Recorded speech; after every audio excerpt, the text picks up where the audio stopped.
Hello, everyone, and welcome to Climate Museum's COVID Lessons for Climate and Inequality, From Sacrifice Zones to Justice. My name is Felicia, the digital producer from TinyCast, happy to support the Climate Museum. Some ground rules that we want to remind you of. We encourage you to use the chat for comments and questions. You can do so by putting that into the YouTube live chats, and make sure to flag your questions with a Q colon to make sure that we know that there's a question. If you have a question or comments for a particular panelist, please indicate their name. As well as lastly, we ask you to follow at Climate Museum and visit climatemuseum.org. I'm now happy to introduce Ms. Miranda Massie.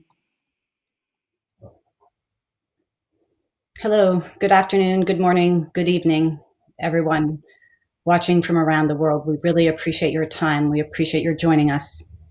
The traumas and emergencies that we inhabit reached a new level last night with the non-prosecution of Breonna Taylor's murderers and the president's open announcement of his intention to execute a coup.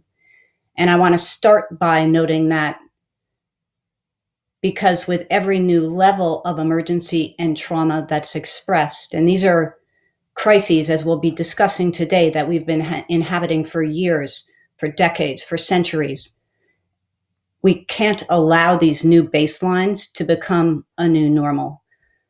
So if you're looking for an ordinary, you are on channel. We're going to be talking about how the intersecting crises in our formal democracy, in the racism, the racist rot at the center of American society, in the mounting climate crisis, and in the public health crisis that has now killed more than 200,000 Americans intersect, and how in mindfully inhabiting those traumas, we can find a way forward to something better, to something more like what we deserve. To do that, we have to be emotionally present and intellectually present, and we have to take action now. It's my huge honor to be here today with 4 panelists who can help us understand these intersections and these crises and help us move forward. They are Eddie Bautista, the Executive Director of the New York City Environmental Justice Alliance, Dr. Cheryl Holder, and I'm going to read this one, I apologize, who's, in addition to being the president of the Florida State Medical Association and the founder of Florida Clinicians for Climate Action, the interim associate dean for diversity, equity, inclusivity, and community initiatives at Florida International University's College of Medicine, Brentin, who's an editor and a writer at CityLab, and Jackie Patterson, who directs the NAACP's Climate and Environmental Justice Program.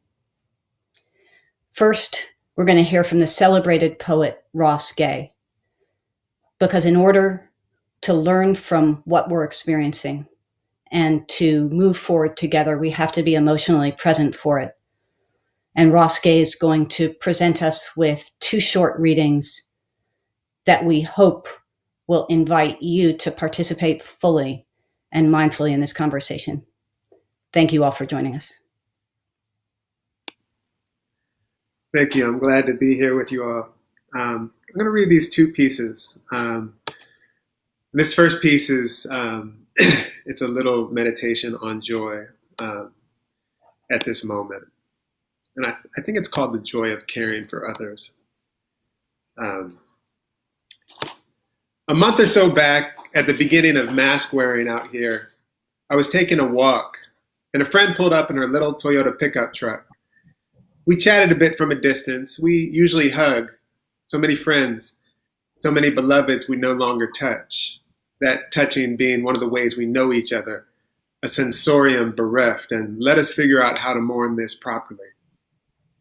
And then she told me she was on her way to drop off some extra masks she'd made for her nephew, who's about my age, at the jail. Here's an extra, she said, holding a mask out the window where it dangled from her finger. It was pretty, kind of floral and quilty, and homemade as hell. I reached toward the mask, toward my friend, trying to keep away from her at the same time. Both of us a little bit nervous, a little bit scared, never before noticed scared and sacred so close.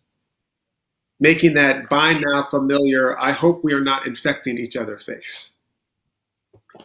That gesture, and the thousands of such gestures these past several weeks I have been a partner in the dance of, the clumsy and beautiful and awkward and elegant and nervous and tender, figuring out how to reach toward while staying away dance, the reaching toward despite, the million gestures that carry all the figuring it out, all the wondering how to be close without touching, which is also to say how to be together in our sorrow, how to be together in our need for one another, which is profound and good, for each other's touch, really, how to hold one another in these forms and labors of care, some of which we've always kind of done, and some of which are emergent.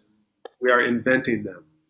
And they are becoming, to me anyway, differently luminous these days of need, forms and modes of care utterly quotidian and utterly novel, though care is never quotidian.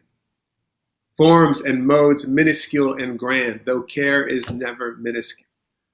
Forms and acts and events of care that become practices of care and structures of care. Witnessing this, studying this, trying to join this, the light that radiates from the dreaming and need and labor, despite the sorrow, in the midst of the sorrow, with the sorrow, brings me to what is there always, if sometimes I forget. And I do. And when it takes me in, I often nearly weep. I feel something breaking a little bit inside. And I think this is joy. And I'm going to read you one more little short poem, and it's called A Small Needful Fact. That's the first line of the sentence that the poem is. A small needful fact is that Eric Garner worked for some time for the Parks and Rec Horticultural Department, which means, perhaps, that with his very large hands, perhaps, in all likelihood, he put gently into the earth some plants which, most likely, some of them, in all likelihood, continue to grow, continue to do what such plants do, like house and feed small and necessary creatures, like being pleasant to touch and smell, like converting sunlight into food, like making it easier for us to breathe. Thank you very much.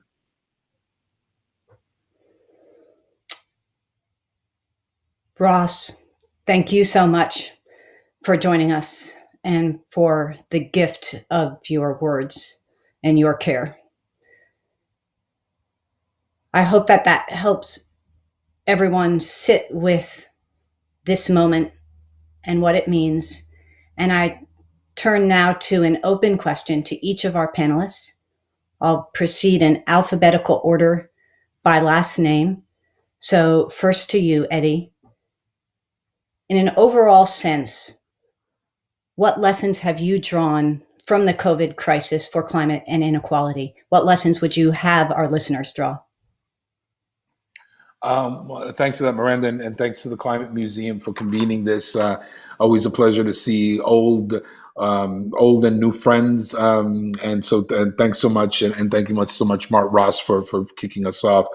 I hate to say this, unfortunately, the way COVID has played out in our communities has not been a surprise at all, right? I mean, I think, thankfully, maybe the rest of the country is starting to understand the notion of structural racism and the deep intersectionality of it, how it cuts across it's embedded in the DNA of this country, right? So so to expect anything that attacks the United States in this context, right?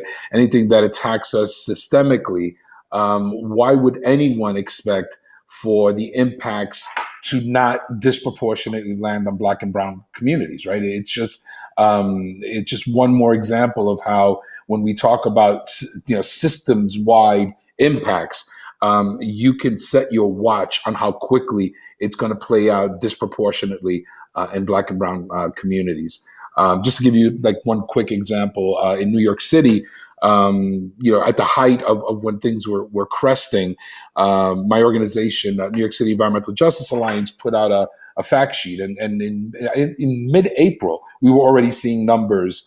There was, if you looked at the percentages and impacts in Black and Brown communities, as of like mid-April, African Americans were 22% of the population, but 28% of those who died. 29% of the population, 34% of the folks who died from COVID. The Bronx at that time had more than double the citywide death rate when it came to COVID. Now the number was closer to 3 or 4 times. It's just, you could look at a variety, look at how it played out in terms of environmental impacts, right? If you look at, Harvard did a study shortly after, the worst of it hit, that talked about how higher levels of PM 2.5 are associated with higher death rates from COVID, and that even marginal decreases in air pollution would have resulted in hundreds fewer deaths in New York City from COVID-19. And at this point, we're over 23,000 New Yorkers dead from COVID. I hate to say that it wasn't a huge shock to us, but it wasn't.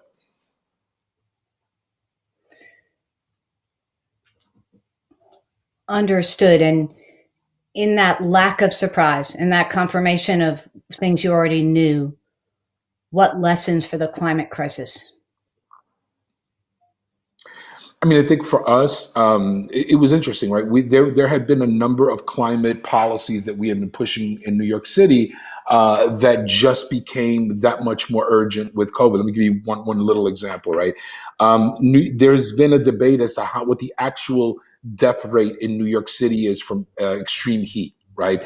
We've seen numbers ranging from the official New York City count of like 114 people die every year from extreme heat in New York City, to academic papers that puts that number closer to 600, right? This is 600 dead New Yorkers from extreme heat based on a Columbia study, and this is all pre-COVID. COVID hits, all of a sudden we're like, my God, what does this mean when the summer months hit? This is all before we knew whether the parks and beaches would be open. What passes for a cooling plant in New York essentially is reliant on cooling centers. How is that going to work when you have to maintain social distance? How does that work when there's a number of just challenges that New York City had when it came to addressing extreme heat before COVID? So a lot of us in the midst of this insanity, and for what it's worth, COVID hit the Nija community particularly hard, but probably no harder than the rest of Black and Brown New York, right? Like my whole household came down with COVID. My staff and my board all lost immediate family members. So this stuff was deep and it was personal to us. And in the midst of all this, we had to crank out our advocacy and make sure that we were pushing the city of New York and the state of New York to prepare so that we don't have more unnecessary deaths from extreme heat. And as a result of our advocacy, and not just us, but others, New York City made a commitment to purchase 75,000 air conditioners for the most vulnerable. We helped get the state to change its HEAP funding so that low-income New Yorkers will be able to access it. This is all in the middle of everything else, right? We had to drop everything to make sure that the city was getting ready for extreme heat, which of course we also knew would disproportionately impact our communities. So the lesson learned for us is that, the world doesn't care. The world moves on. You have to find ways of continuing to fight, because if you don't, the alternative is unspeakable. So yeah, for us, we had no choice but to continue to fight and advocate because we saw on the very near horizon additional unnecessary deaths. And part of me for making this, as heavy and dark, but it's real, and that's what it was for us. On the contrary, thank you. And everybody in the audience, you'll see in the chat links that talk about the leadership that Eddie and his organization, NEJA, the New York City Environmental Justice Alliance, have provided in a multitude of ways. It's been extraordinary. We'll also be talking about it a little bit further down in the program. Thank you so much, Eddie. Dr. Holder, as a medical doctor, could you tell us what lessons you would like to see us draw from the coronavirus crisis for climate and inequality?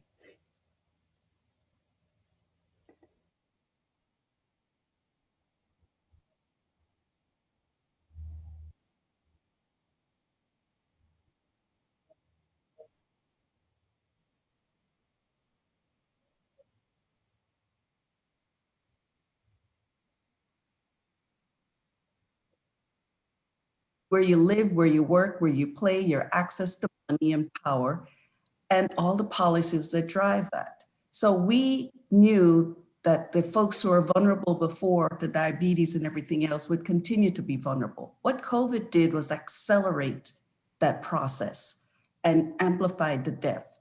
So that acceleration has alerted us to the inevitability that when you link it to climate, that would we continue to have a similar acceleration, a similar amplification of underlying disparities. So with that, we hope that these lessons from COVID, yes, it's the people who are out in the front lines, the people who don't have access to healthcare. I mean, when I think of the earlier times of when the coronavirus hit, they were telling folks, call if you need to talk, if you feel symptoms, call your doctor and talk to your doctor, knowing that the vulnerable populations often don't have access to care and don't have a doctor to call. So who do you call? So when you show up in an emergency room and you get pushed to the side because this was so new to doctors, and we already knew that the history of medicine and the data shows that many of these populations, their symptoms are minimized and their treatment may not be as aggressive and as acutely emergent as necessary. And so you have a new infection, a new disease presentation with a population that's already been minimized. So we are not surprised. So this alerts us to the need that what climate change is going to bring us in accelerating the heat problems. Eddie talks about heat. I'm in Miami. We were concerned about hurricanes. What happens in the middle of a hurricane? How do you take care and make sure that we don't get close and don't spread the virus? What happens with the heat? We have dengue, we have West Nile. So if you're sheltering in your home and you don't have screens on your window and you don't have air conditioning, what happens to you in that home? So these climate puts another level of stress and complications on an already vulnerable population. But coronavirus shows how quickly you can amplify those disparities and accelerate death. And we have 200,000+ deaths already, and many are unnecessary. But with climate coming, we can hopefully not repeat what we've just experienced with coronavirus and COVID-19. So if there's any lesson I see in the health profession, the medical profession that we are now recognizing is how do we address these social determinants? How do we understand the disparities? How do we avoid the unnecessary deaths that could happen when something amplifies and accelerates an underlying difficult situation for our patients? The social questions and the equity questions have to be dealt with directly on their own terms. There's no technical fix. There's no fix that's simply medical science, echoing Eddie's comments. Thank you. Brentin, you're up next, and then Jackie, it will be over to you. You've been covering environmental justice and climate justice and racial justice and injustice in America for years. what do you have to say to us about the COVID crisis and how it maps pathways forward in confronting the climate crisis? Well, first, I want to thank the Climate Museum for having this event and inviting me here. And also thanks to Jackie, to Eddie, to Dr. Holder for all the work that they've done in this field, and also to Ross for the beautiful poems that he gave. So in terms of what the coronavirus has taught me, based off of my reporting and writing about environmental justice, is and I got to say this very carefully because I don't want it to be misconstrued, but in some ways it kind of confirms something that I had been wrestling with in terms of how I've framed environmental justice and climate justice stories in the past, and how to move forward in covering coronavirus now, which is there tends to sometimes be, I think, an over reliance on the underpinning fact of disproportionate impact on people of color, which is a very important thing. But one thing that I had been wrestling with throughout my time writing environmental justice is how that message is resonating across various populations in terms of telling people that Black people and Latinos, Native Americans are most likely to be harmed or killed by climate impacts. And now we're seeing the same thing with coronavirus. I think what coronavirus is kind of teaching me is how do I convey the seriousness of this message and the seriousness of the racism without actually playing to the racism and even the classism. Meaning, I don't know that in a racially and politically polarized society such as the one we have now, a hyper polarized society that we have now, what does it mean to someone who doesn't care about Black lives to tell them that Black people are most likely the people who will be harmed by coronavirus or a climate weather event? What does it mean to a person who doesn't care about poor people to say that low-income families will be most devastated by climate events and most vulnerable to coronavirus exposure? This is a wall that I'm trying to get around and wrestle through because I don't know that message is as effective, or that framework is as effective as it once was. And so what I'm kind of looking for now is trying to get closer to the foundation of why these disproportionate impacts happen in the first place. And so that's dealing with the social determinants of health that Dr. Holder was talking about.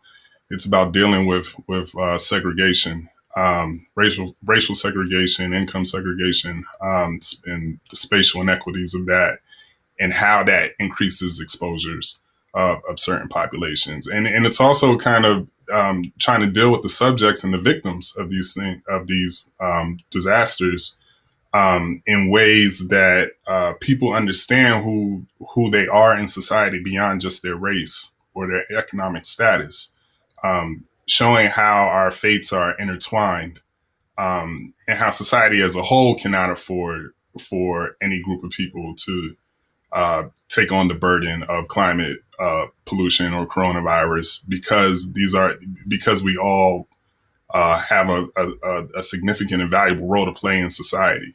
So what both of these, coronavirus and climate, is teaching me is how to try to find a language that says, yes, Black lives matter, but that also affirms the humanity throughout, right? And that also helps people to understand the role and the value and the dignity of each person in society. It's not just that Black people are disproportionately impacted by these things, but it's also your public transit workers. It's also your healthcare workers.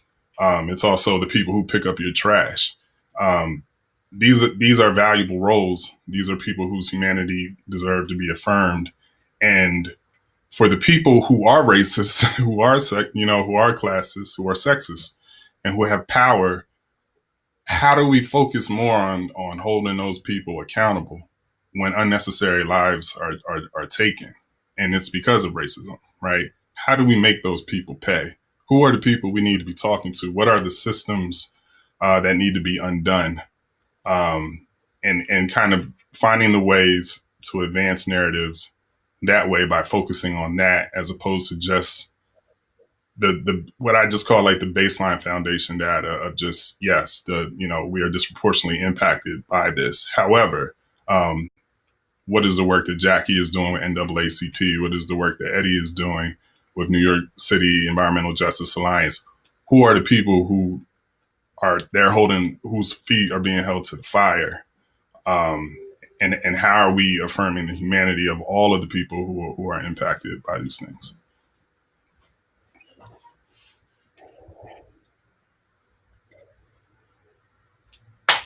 Thank you so much for all of that. On the spatial expression of racist policy and the impacts both in terms of urban hotspots and COVID and a host of other acute harms to human beings whose work and lives and humanity matters. There's a section in the resources blog, in addition to giving you access to further information about the panelists and their work. You'll find a section with articles about Richmond. Many of you may have seen the article about Richmond in the New York Times recently, also about Philadelphia, New York City, and the American South as a whole. If we leave this panel, Jackie, with a deeper recognition of our common and shared humanity in this grotesquely unequal society, that will be a good step for us all to take together. I'm going to ask you if you have anything that you'd like to add on COVID's lessons for climate and inequality to the profound remarks that your fellow panelists have given us. Thank you. Yeah, so first I'm just honored and deeply gratified to be sharing this panel with Brentin, with Eddie, with Dr. Holder, and just already learning and being inspired by what they've shared so far. And I also thank Ross Gay for grounding us in culture work, which is so critical to the transitions that we need to make. And thank Andrea for her sign language interpretation, which is also such a critical aspect of our transition and transformation to make sure that we're being as inclusive in all our processes. And certainly I thank the Climate Museum and you, Miranda, for pulling us all together, and all the folks who are behind the scenes supporting this awesome conversation.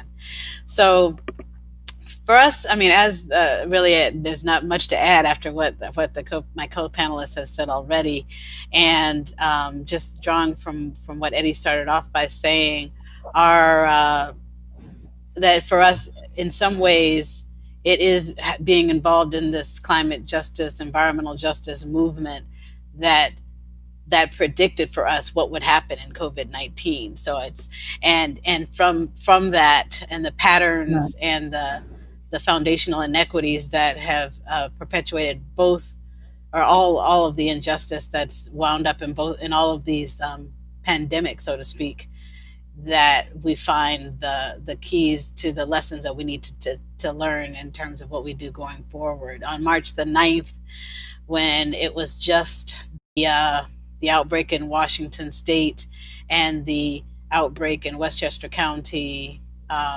was just coming to light, I sat down and wrote this document called the 10 equity implications of the COVID-19 outbreak in the United States.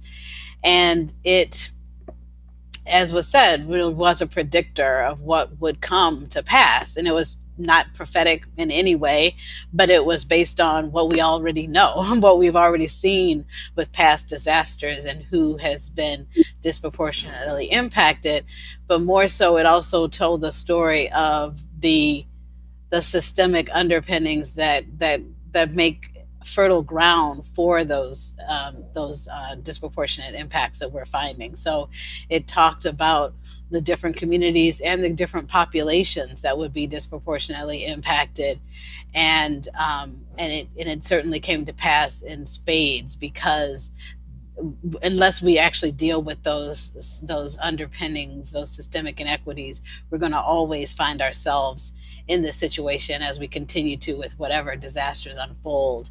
And so for us, the lesson for in all of this is, as Brentin just said, and certainly as Dr. Holder spoke of in terms of her social underpinnings, her social determinants, and as the work that Eddie does all day, every day, that we need to deal with the root causes so that we don't find ourselves in this position time and time again. We need to recognize that it is the historic redlining, the system that's built on exploitation and extraction, in terms of the ways that our policies and practices are implemented in the United States, that have led us to where we need to be. And it is the kind of takeover of what should have been a democracy and what's become a corporatocracy that has led us to where we are. So unless we actually take those major steps to making sure that everyone does have an access to a universal basic income, that everyone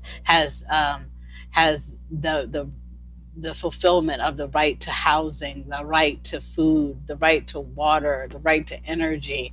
And we're living in a land of abundance, or earth of abundance. And so there's no reason that everyone shouldn't have access. And in fact, we know that because of the abundance, it's not, there's a kind of a false narrative around scarcity that says if someone else gets more, then I have less. But we have so much that's available to us, whether it's the sun for solar energy, the soil for food, the world is 2/3 water. So there's no reason that we shouldn't be able to access this abundance. We just have to set up our policies, our practices, our ethos, our culture to affirm that notion, and to actualize the availability and access to the bounty by everyone. That sounds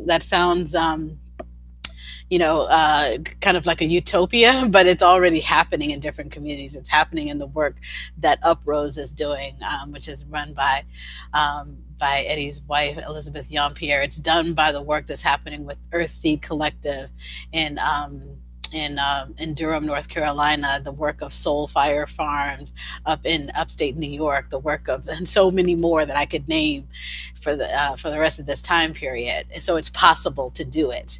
It's just that we need to get the political will, the public will, and as Brentin said, this notion, as you said as well, this notion of shared humanity to make the changes to make that happen. So thank you. Thank you so much, Jackie. And I'm going to pick up on that. We're getting some questions in from the audience, and I'm going to pick up on that. And this time I'm going to go in reverse alphabetical order to pick up on that question about systems change. It makes sense that all of these different crises are intensifying or coming to a head at the same time because they went into each other's making.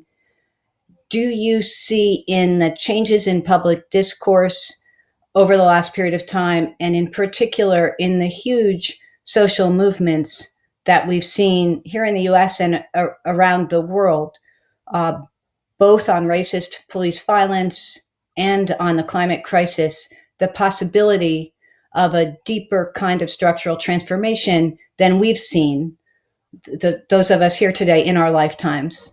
What is your take on the prospects for that? Yeah, thank you. I do I do have a lot of hope from what I'm seeing. The fact that there was success in passing legislation in Minneapolis to defund the police, and recognizing that defund the police is about transforming how we do community safety, and I feel hope in the fact that there's folks who are out there marching across the country, across the world. And even though they might not be the ones with the knees on their necks, they recognize the the interconnectedness of the struggles, and they see themselves as being a critical part of making that change. And that's really the beginning. I see it in the mutual aid that is sprouting up all over the country and the world in response to COVID-19, the ways that person to person, community to community, people are really stepping up and saying, we want to see these changes. We want to be a part of these changes that we need to make as a society. I see it in the proposals that are getting new light, like, for example, the notion of universal basic income, where people are actually considering this now. I see it in the broader, the passage of legislation that's happening, like the Portland Clean Energy Fund, that is trying to realize the notion of community leadership in legislating, which is again restoring the true definition of democracy. So I am seeing it come to light, and we just need to really take it to scale. Pass it off. Thank you.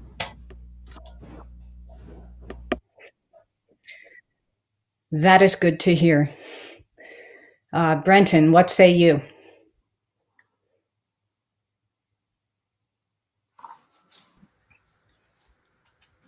I mean, let me say up front that, I mean, as long as I see Jackie and Eddie in the battle, I'm never going to be completely hopeless. But I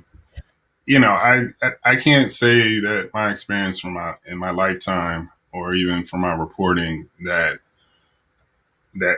I've seen wide scale transformation. It's the bar in my mind may be high. The abolition of slavery, that might have been the most transformative moment in U.S. history, and we got a whole lot more stuff to abolish. So, I mean, I like that the language is becoming more common among people. I like the direction, or what I'm seeing. Are some things that could inspire hope. You look at the protests against police violence today, post George Floyd, as opposed to 5 years ago, after Ferguson. You are seeing a wider net of people, of populations, of professionals who are putting their bodies on the lines, putting their voices on the lines to fight for greater and more equal protection for the people who have not enjoyed equal protection under the law ever in the entire history of this United States to this day. So, I mean, that's a good sign. But, I got to say, we've seen are signs. We haven't seen the full blossom, the full move from the caterpillar to the butterfly. It was great that we elected a first Black president. But that first Black president didn't come with transformation at all of U.S. society. And the backlash has been very difficult to stomach, quite frankly.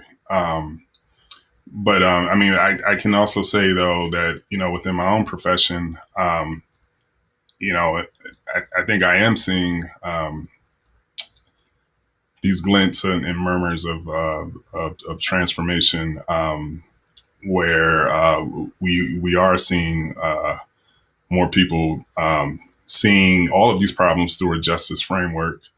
I know when I started writing about this stuff some odd years ago, when I first would reach out to Eddie and Jackie, they would have been the first to say that, we need more people in this environmental justice and climate justice movement. And today, there's so many people in it, they're probably mad, hollering at these same people like, hey, don't forget about us. We're still doing this. It's become a very massive scale movement in terms of numbers of people, and even the various levels of power that they're reaching, to talk about a Green New Deal seriously, and not just have it be a young freshman congressperson bringing it up, but also a Congress member with seniority like Markey, being a champion for it, Bernie Sanders being a champion for it, Cory Booker being a champion for it. So There's some really good movement, but transformation, like abolition, these are strong words, and we've only had one measure of this, and that was the abolition of slavery, that which was 200 years ago. I mean, so we got to figure out, how to get back on that level.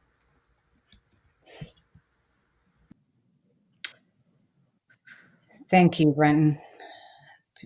That level of ambition is the only level of ambition that matches the scope of the catastrophes we're seeing, it seems to me. Dr. Holder, would you like to add anything to Jackie and Brentin's observations? The healthcare arena is definitely one of the more conservative sides.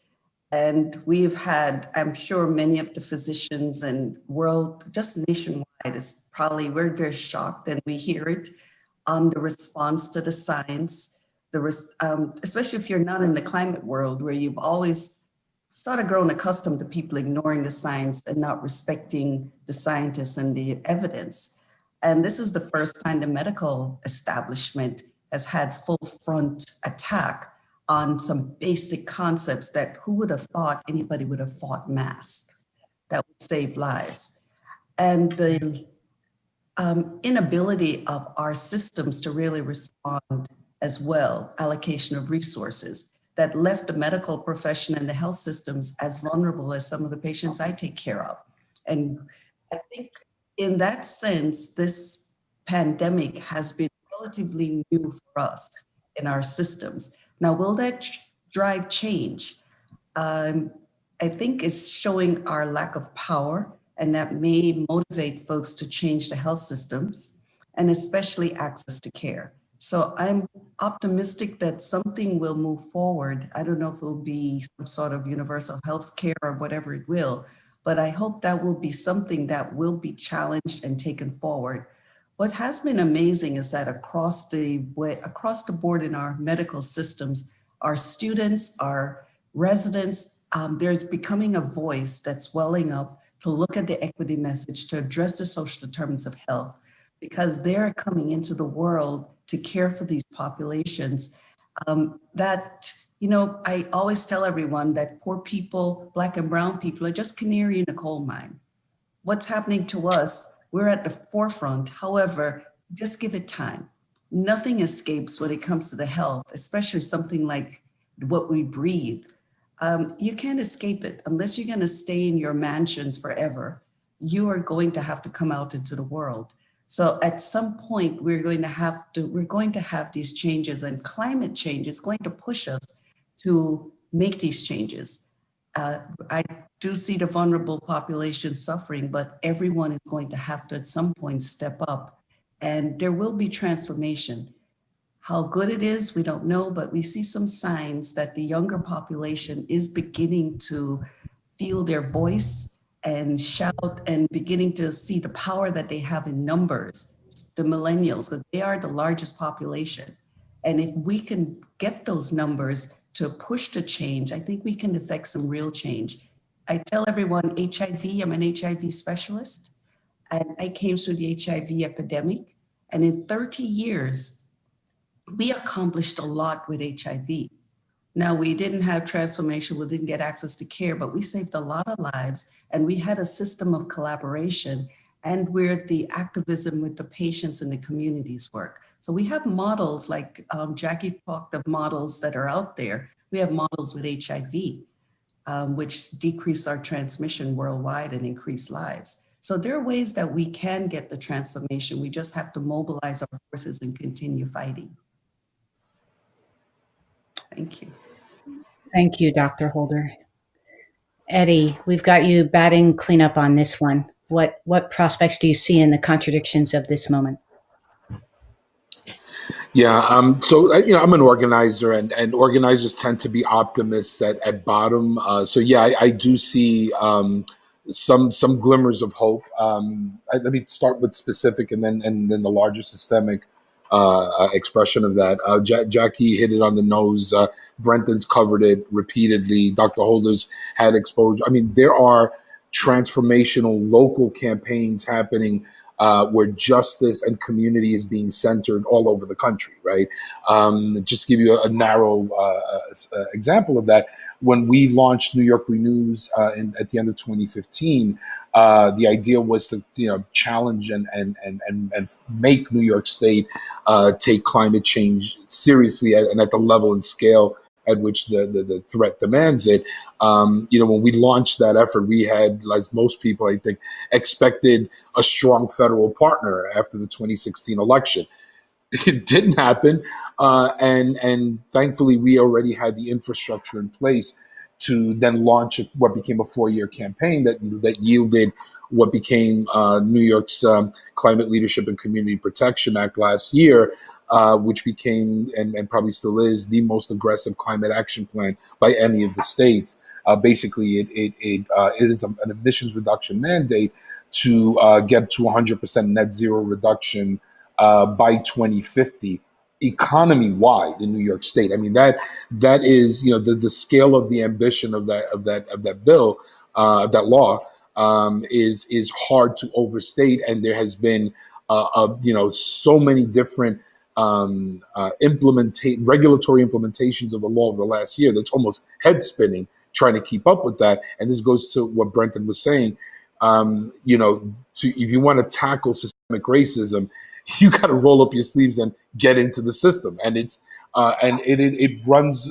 really runs across all sorts of regulatory, and this is just in climate and environment, right? And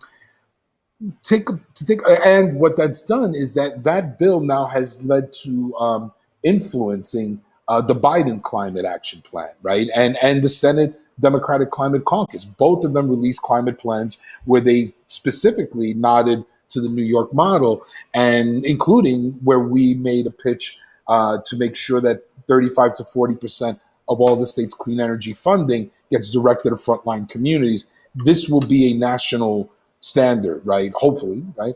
And then the very next stage of our fight is going after polluters, making sure that there's a polluter fee to make the polluters pay for the need for this just transition to get us to that 100% net zero by 2050. But what gives me, I think, the larger, at least glimmer of hope is the massive outpouring of resistance that we've seen over the last year. We need to have our movements ready for the challenge that we're faced with. I mean, we began this call by Miranda reminding everyone that we just had a president last night openly entertain a coup, right? The level of fascism that is generating daily by this White House, one of the things that I've come to recognize, or at least see, is that our white allies, the fear that they have of encroaching, creeping fascism has alerted them and has given them a sense of urgency that Black and brown people have always had in this country, right? Fascism and the deconstruction, the destruction of basic democratic systems and structures and institutions, that fear that our white allies fear, that kind of fascism is, we called it slavery. We called it colonialism, right? So that kind of at bottom core attack on one's humanity that people are equating the fascist, playbook that's coming out of the White House. This is not anything new to Black and brown people. So in many ways, the anger and fear and courage that's being expressed right now by multiple movements is important, because what we have in store for us for the next 2 or 3 months is going to require that level of anger and courage and fighting. The fights that we have ahead of us as people of color and white allies and folks of goodwill, we have not had a fight like this in my lifetime, right? And I think that the massive outpouring of resistance movements over the last year is what we needed to get us ready for the horror show that's on the horizon for us. So yeah, I'm hopeful because people are fighting. And the last thing I would say is that we all know that the demographics in this country, the climate change, all of the systemic ways that the red signals that are popping for us as a country, we know that ultimately the extractive, rampant capitalistic profit making, all of the systems that we know have led to these disproportionate and disparities in our society. Why would we think that empire, that the people that benefit from these systems, why would we expect anything but violent resistance from them for the inevitable path that we're going as a society, right? We knew that the empire was not going to give up easily. So this, and maybe this is the last gasp of that, but this fight is the recognition that the future and soul of this country and world is now coming into sharp relief for a lot of people. So yeah, get ready to get down, folks, because the fight is coming, and this is a fight we have to win. Thank you so much for that, Eddie.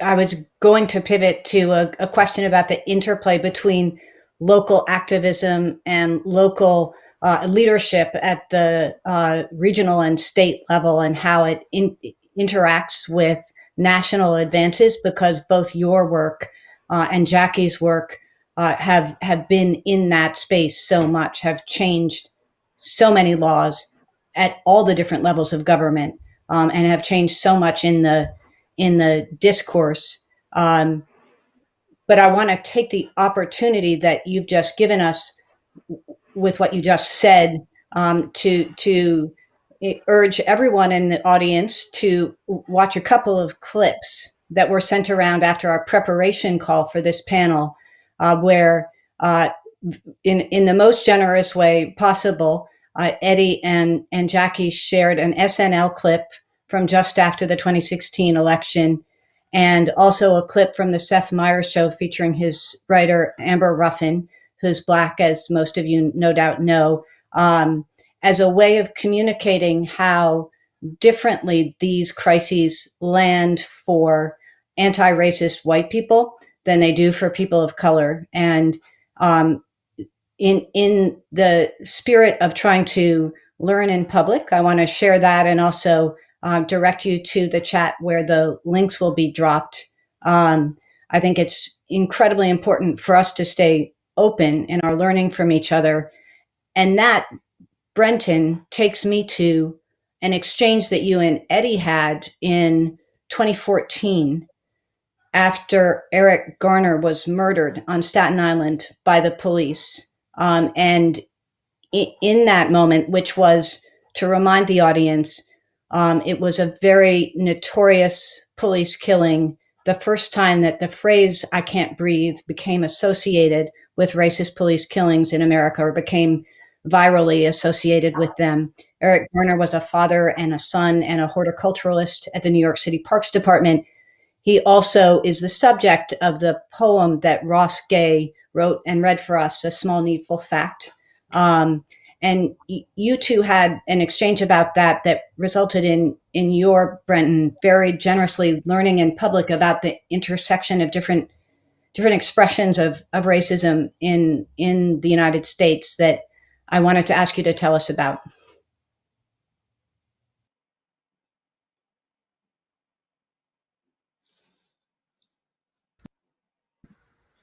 Yeah, yeah. I'm embarrassed. That was so long ago. Eddie might have to remind me about this exchange. We've had a lot of conversations about this. What I remember about the Eric Garner case was, at least what I remember most was the announcement that the police were not going to be, there would be no arrest or indictment of police for the killing of Eric Garner. And that announcement came while I was in the hospital. I had just come out of surgery, and I'm coming back into consciousness from being sedated. And, as I come into consciousness and family and friends are around me, I look up at the TV, and then everything that was on the TV was just talking about how this cop had been let off. And I mean, I remember, I don't know if it was the medicine or what, but I remember it just sunk me. it just really sunk me, and I couldn't breathe, in that moment. And I think that intersection that exists between police violence and climate violence on us. Eric Garner, he was asthmatic. He lived in a neighborhood, I believe, where there were a large scale number of African Americans with asthma because of air pollution.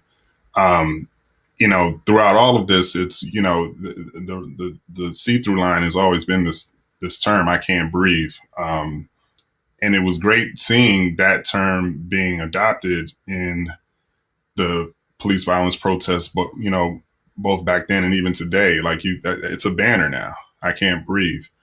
And so the suffocation of Black humanity, the suffocation of people's rights to exist, to walk down the sidewalk, to go jogging, to watch birds in Central Park.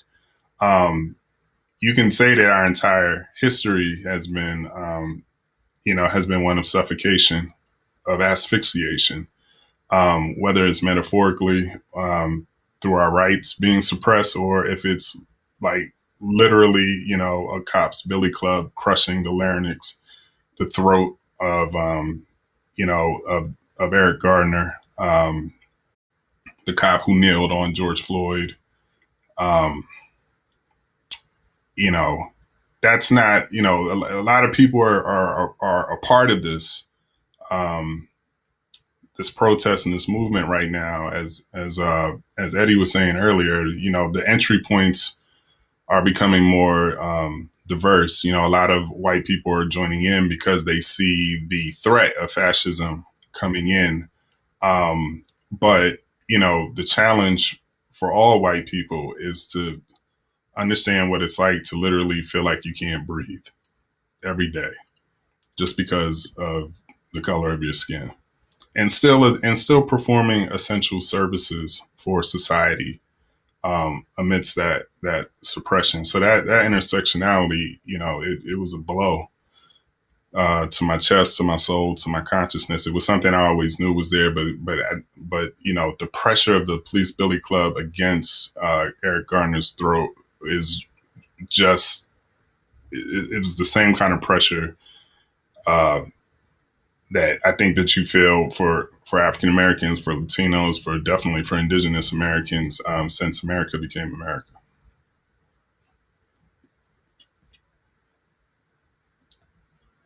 Does that sound about right, Eddie, in terms of what we talked about? Yeah, no, absolutely. I mean, I think, and you're right. It was so long ago, and we've had so many conversations since then. I think what happened was there was a news article. I don't know if it was the Post or the Washington Post, but there was a news article that was talking about, the title was something like "Not Even the Very Air." There was some. It was an awkward attempt to connect environmental justice to Eric Garner's death, or not that it caused it, but that it was. It's hard to not look at air pollution as well as all these other systemic attacks on Black and brown people. And I think what I remember reading was an article, and I think that you were right to do this, Brentin. I think that you were worried that the narrative would shift away from police actual brutality, and it would somehow explain. And we saw some of this from the police unions, right? Like some of them started saying stuff like, "Oh, well, he had asthma, he was whatever," and he basically blaming the victim. And so you rightfully, I think, were like, "Hey, wait a minute, folks. Like, yeah, I know I've written about environmental justice. I get it, but this is police brutality."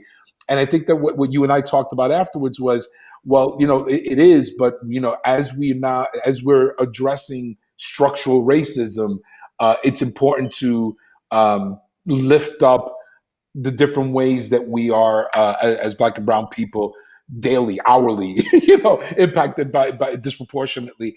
And I think that was that.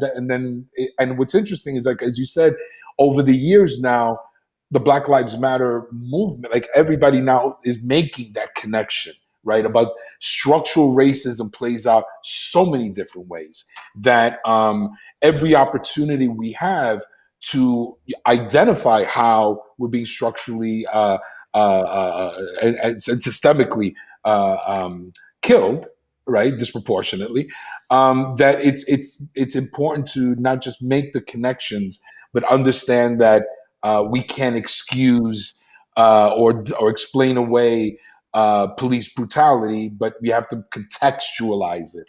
And I think that you more than most writers do that on a daily basis. And I always thank God that Brentin Mock is on the beat.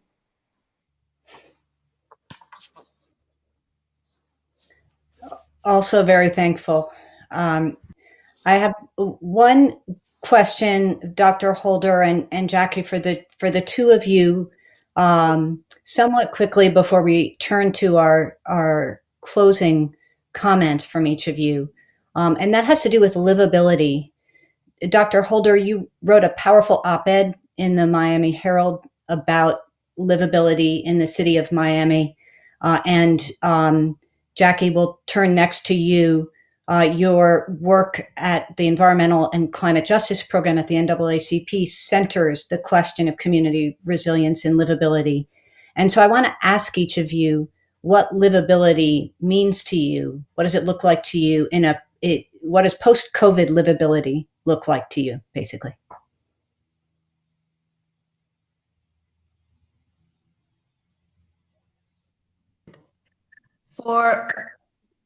For my patients and my community and everybody in Miami, is because I work in the clinic in a system that's only uninsured, poor people, and undocumented. And these are the folks that have to take a bus or the subway to get to me. Sometimes when I'm in clinic now with COVID, and some folks will show up with face shield and mask and gloves, and then other folks just show up with their fancy little mask that they made. And everyone is trying so hard to figure out how to live with several months behind in rent, not having access to food readily, and having to take care of all their health issues. So just that day-to-day existence has become so much harder. So when I put the heat, because if you got to be on that bus and you now sitting at a bus bench and there's no cover and it's 100 degrees outside, now folks are just not going to come. Put in the storms, put in the mosquitoes. The livability is tremendously post-COVID, so much harder because now you have to be afraid that every breath you take could potentially lead you to hospitalization and death. And that's a really scary proposition. When you talk about I can't breathe, it means so much more for folks who have to be out there day to day and return to living situations that are very, very difficult. I had a phone call from a patient who was living in a home, he and his elderly mother, and he had a sister with mental illness issues who was in and out of the house. And they lived in a very tiny apartment. He's like, I have to wear a mask. My mom has to wear a mask in the house. How are we going to do this all day?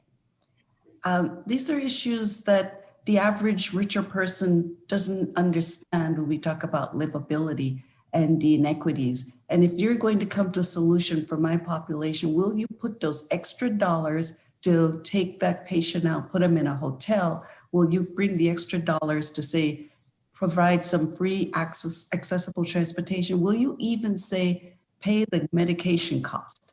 So livability becomes so much more complicated for my people that I care for, and that I don't know if we're ready to realize what we have to do to make sure that we all have a chance to live, a chance to breathe, a chance to experience the joy that the poet talked about. Because my patients struggle every day just to try and get that joy. But post-COVID, it is definitely harder. But we're going to get there because they still find jokes. They still find ways to laugh when they see us in all these outfits. They still find a way to know that they're going to make it. And so with that, it gives me the inspiration to keep fighting. So I know we're going to get there. Thank you, Dr. Holder. Jackie. Sure. Thank you so much. Yeah, I can't agree more. And that's for us, the livability is, but Dr. Holder just in terms communities that at the very least have access to the commons, so that what's in their pocket doesn't dictate whether they have clean air to breathe. What's in their pocket doesn't dictate whether they have clean water to drink, or food to eat, healthy and nutritious foods to eat, or when they turn on the switch, they have electricity to light their homes, or heat their homes, or access to quality health care. So at the most basic level, just having access to the commons that can be derived from what I said before in terms of the abundance. But then really true livability is that communities aren't just kind of eking by an existence to survive, but they are actually thriving. So that laughter is an edge of inspiration, that is really free and open and also abundant, and truly joyful from the soul and outward. That for us is livability. So just that. So I know we're short on time, but I will. I'll keep it at there. Thank you so much, Jackie. And we're coming close to our close here. You're all such extraordinary leaders and experts, and we're so grateful for your time. I think everybody who's tuned into this and who will tune into it in the coming days is doing so because we know we need to be in this fight. It's imperative, Eddie, as you were suggesting earlier. So I want to now ask each of you in turn, and Eddie, I'll start with you and we'll revert to alphabetical order. What counsel do you have for people on getting started, on maintaining courage? How do you maintain courage? And on being in this fight right now?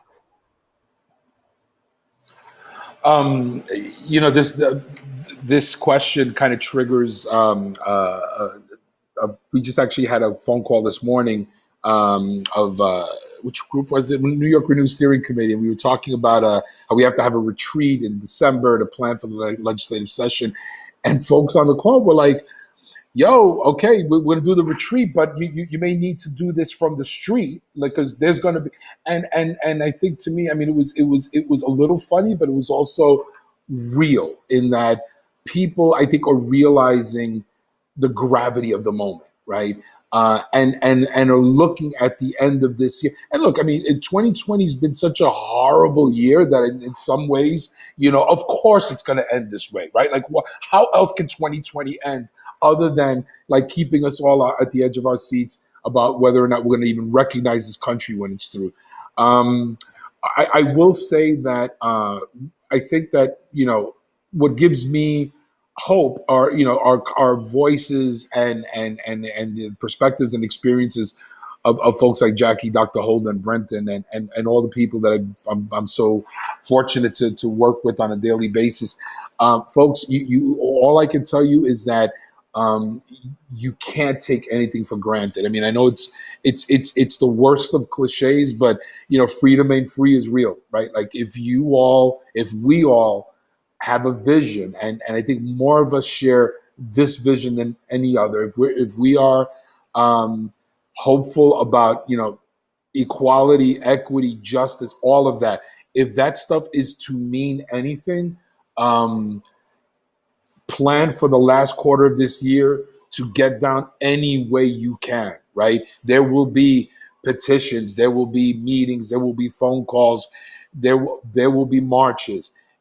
And you have to vote. Like anything and everything that people can do between now and the end of the year, get ready, clear your calendars, because if this is not the time for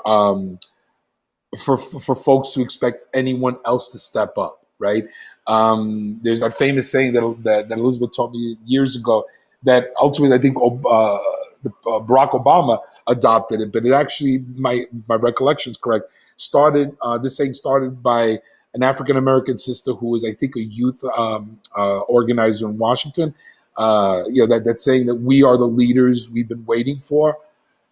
That moment, that sentiment has never been more true than now.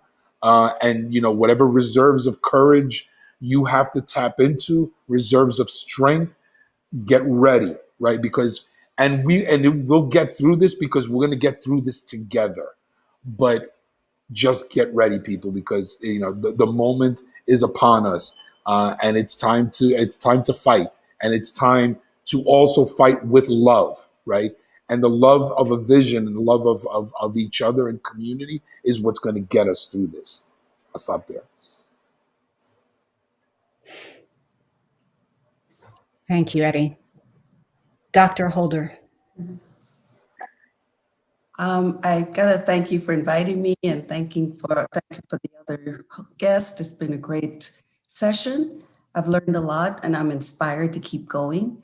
And I can tell you, for what I have a patient, Jorge, who I call him Jorge. He's real, and he was a vendor, street vendor. He sold fruits and things on the street. He was undocumented, and he was sick, a sick man, and he lived in a 300 square foot shed in the back. And when we talked about climate, every time he worked, he said, it's hot, it's heat. He knows how hard it is. But he says, rain or shine, cold or heat, I gotta work.